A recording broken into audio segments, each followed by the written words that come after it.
Howdy everybody, hope you guys are having a great Tuesday. I want to apologize for coming late on my Facebook Live. We have a great show today. It's going to be an Olympics edition. Yes, we're going to discuss everything about the Olympics. We'll discuss what do top athletes have in common and what lessons you can learn to have the best health. We'll talk about, are Olympians actually healthy? Is what they do good for their diet, good for their gut health? What is the best lifestyle of an athlete and what you can do to take away from that? What about the COVID numbers in Tokyo? How are they looking? Are athletes safe? We'll talk about that as well. And we'll talk about, yes, poop as well. What if they have trouble pooping when they're traveling? And more questions and live questions on today's Poop Tip Tuesday. Guys, let's talk about poop. Hey guys, my name is Dr. Samir Islam. My passion is to give you tips and tricks to help out with your gut health. I grew up in a small town called Odessa, Texas. You may have known that from the movie Friday Night Lights or even the TV show. I did my undergrad at the University of Texas at Austin, go Longhorns, and I did my GI fellowship training at the Mayo Clinic. So guys, let's talk about poop. I hope you guys are having a great Tuesday. So for those guys who are joining for the first time, my name is Dr. Islam, and yes, every Tuesday I go live on the social media streams to answer your questions you guys may have for me. If you haven't already, don't forget to smash that like button, like, share, and subscribe. And if you haven't already, don't forget to subscribe to our weekly newsletter. I'll put a link down below where you get great tips and tricks coming into your inbox on a consistent basis.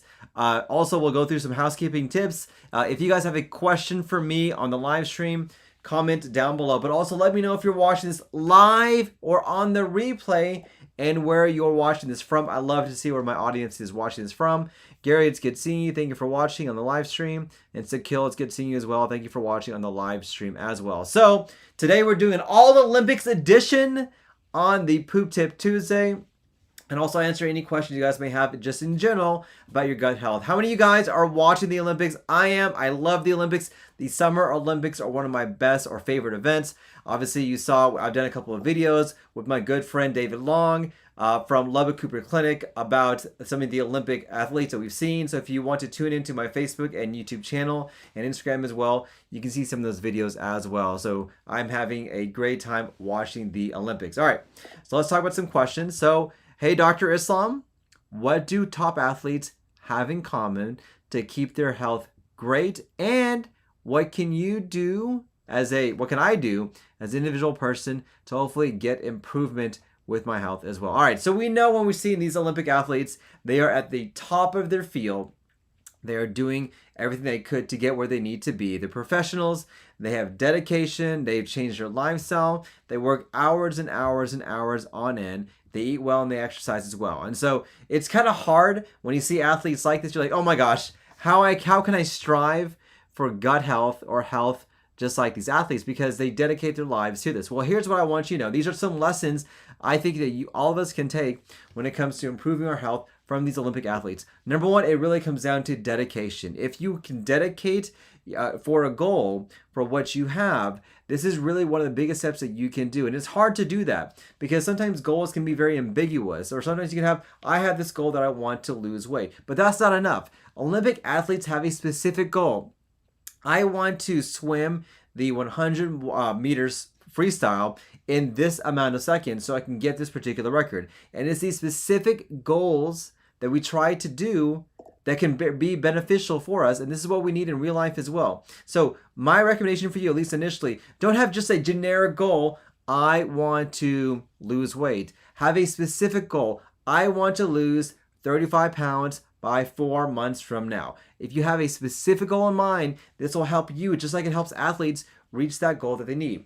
But another thing that top athletes have is that they actually plan out their days to achieve that goal. So they don't just say, hey, I want to have this goal, this specific goal. They do the things that they need to do in their particular day to have that goal that they want, whether it's making sure that they work out at a certain time, making sure that they eat at a certain time, make sure they have the rest and the training that they need. They have actually a regimented way to do this. Same thing in our own everyday life. If you have a goal to lose weight, if you have a goal to live better, if you have a goal to be healthier, not only do you have to have a specific goal, but you have to have a goal in which you can actually have a progression to that and have actually specific ways to get that. It's not enough to have a goal. You have to have that roadmap that goal is there. But not only that, number 3 is that these individuals or athletes can measure how well they're achieving that goal. They actually can see, all right, on today, I did such and such to achieve my goal. Was this particular thing that I did today able to get me closer to my goal, or what's something to get me maybe not as close to my goal as well? So you have to have it measured as well. Exact same thing for any goals that you have in life. If you can have it measured and have a way to measure it, you can assess where your progress is when it comes to that. And then lastly, some of the things that these top athletes have in common, you can do everything you can and still not get the gold. And that's okay, because it's the process of trying to get to that goal is what you need to do. It's okay if you don't get to the goal. That's perfectly fine. But it's the act of doing it, the act of trying to get to that goal, the process of doing that that's more important than I think actually achieving the goal for a lot of us. So these are things that I've seen that I can take away from these top athletes. These are things I want to give to my patients so they can try and take this away as well, and so that they can hopefully learn what they can do to achieve the health that they want to do. All right, Amy, it's good seeing you. Thank you for watching on the live stream as well. And Donna, it's good seeing you. Thank you for watching on the live stream from Northern California. All right, perfect. So, live questions. Hey, Dr. Islam, why is gas coming from my mouth? Well, it's a very good question. So I'm assuming you're talking about burping, because that's a very common reason that people have gas is that they burp too much. Now, why are you burping?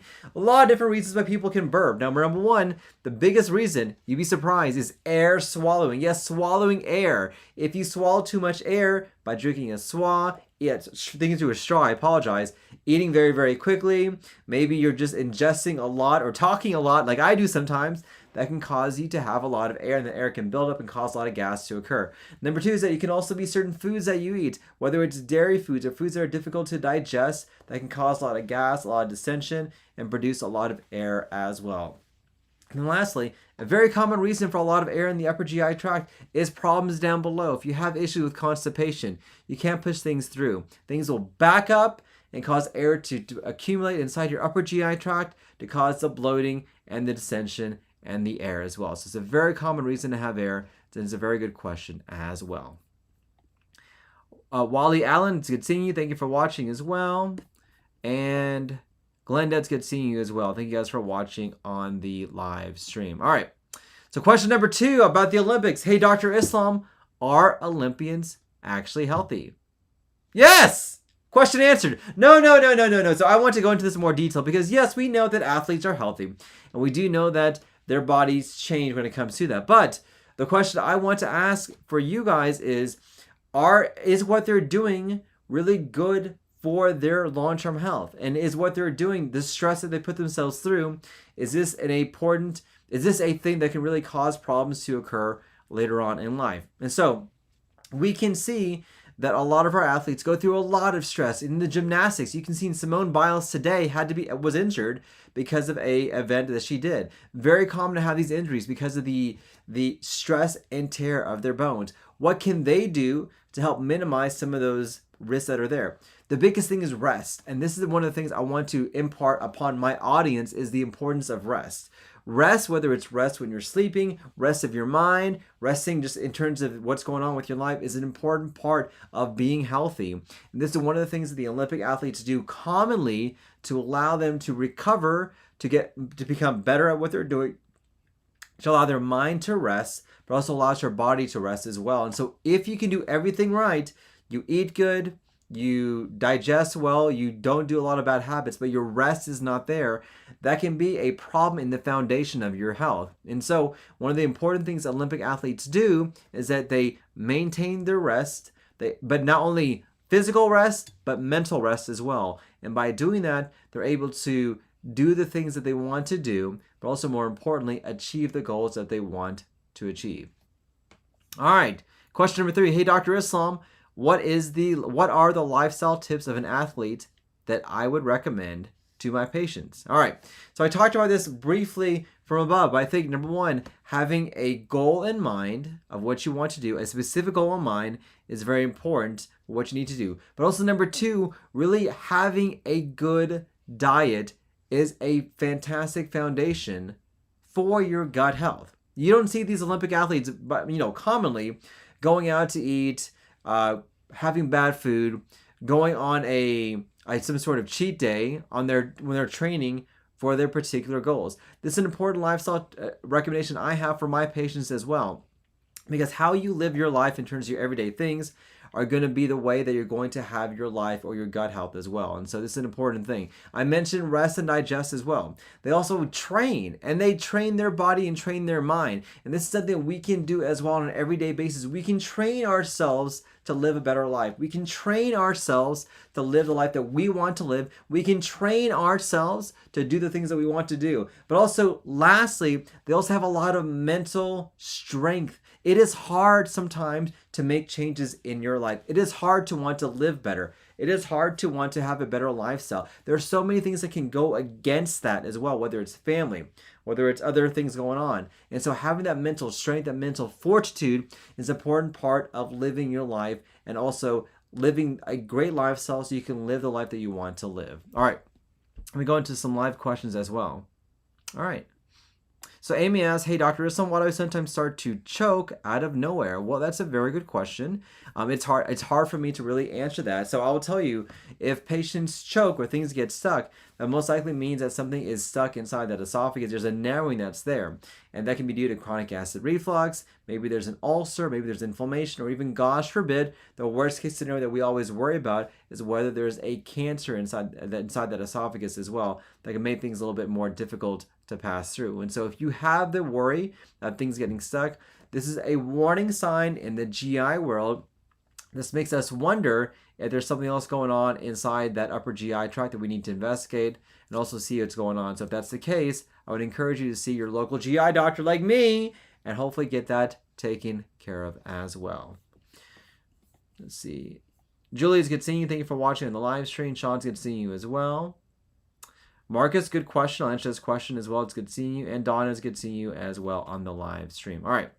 So next Olympic question. Hey, Dr. Islam, what do the COVID numbers look like in Tokyo, and are the athletes safe? So far, the Tokyo Olympics has done, in my opinion, a very good job of keeping the athletes safe and also making sure that the COVID numbers are down. They are doing a tremendous amount of work in terms of isolating those individuals who may be COVID positive, and also isolating those individuals who actually may have contact with people who are COVID positive as well. They're doing frequent testing of the athletes and some of the spectators and coaches that are there. They're isolating those individuals that may actually have COVID-19, and they're doing a great job of trying to minimize this spread. And I think it helps if you don't have a lot of people that are there. So for example, you don't see many spectators in the Olympics because they've minimized the number of people that are there. And there's going to be some positive COVID cases. It's just bound to happen. But overall, they've done a very good job. And I think that in the next couple of weeks, we can see exactly how those numbers are going to be as well. All right. So Marcus, good question. What does it mean when I eat a lot of fiber, but I'm still constipated? It doesn't mean a lot, because some people, fiber doesn't work for them. Fiber is an effective option for a lot of our patients, but sometimes when you're constipated, you just have to move things out. And sometimes you need something a little bit more effective to help you use the restroom. So in a lot of these individuals, we'll add magnesium, maybe some Miralax, maybe some prescribed medications. The best analogy I have, it's like having a train, but that train is stopping at its tracks. It takes a lot of force and a lot of energy to push out that train, at least initially. Exact same thing when it comes to your bowel habits. It takes a lot of force to get you going, but once it gets you going, then we can start to incorporate some of the dietary options, adding fiber, adding some other things to helpfully maintain that flow. But that initial push to get things going can take a lot of effort, and sometimes we actually may need more options than trying to do fiber. So good question. All right, perfect. All right, so last question. Hey, Dr. Islam. Yeah, I know you're a poop doctor. What happens to athletes when they're traveling in Tokyo and they're having trouble pooping? Well, I've answered this question before on my YouTube page, but very common problem. I had the exact same problem. Yes, I'll admit to this. Let me know in the comments if you had this issue as well. Whenever you travel, you have issues with constipation. Yes, the exact same thing for me. So here's what I recommend. Number one, before you travel, you may want to consider kind of bulking up your body for the travel, for the travel. So add some prebiotic foods, consider adding some probiotics, consider adding some magnesium supplements to get you going and get you flowing. Add some more fiber as well. Number two, as if you are, whenever you are traveling, it is perfectly fine to take the occasional laxative to allow you to use the restroom. Very safe. Sometimes I'll add this in the morning to my coffee. And number three, I'll drink more coffee. That's what I do because coffee gets me going and it gets me moving as well. This is also a very effective option whenever you're traveling and having issues with that. So if you're an athlete like these Olympic athletes, and you're having trouble using the restroom, this is an effective way to allow you to use the restroom, get you going, and get you flowing. All right, guys, so thank you for watching today. If you haven't already, don't forget to smash that like button. Like, share, and subscribe. And if you haven't already, send me some more questions on my social media pages so I can answer any questions you guys have as well. Hope you guys are doing well. Hope you guys have a happy Tuesday. And I'll see you guys next week. Thanks, everybody. Take care.